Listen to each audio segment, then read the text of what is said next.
Hi, welcome to this video. I'm going to guide you through how to create a velocity edit in CapCut. Now, you can use the automated style effect, manually adjusting the speed curve or using pre-made templates. The most popular method is the auto velocity feature, which automatically syncs your video's speed to the beat of an imported song. So go ahead to CapCut and import, of course, your video, right? Go to audio here, sound, to add background music to your timeline. So I'm gonna click this music, for example, right?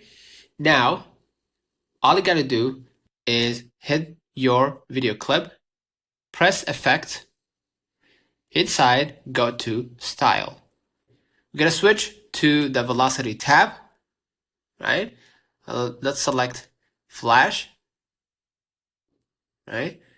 And the auto velocity feature will be applied automatically. Wait for the app to process the audio and dynamically adjust your video's speed, right? Basically, that's it. Consider liking this video. Subscribe, it really helps with the channel. Till next time.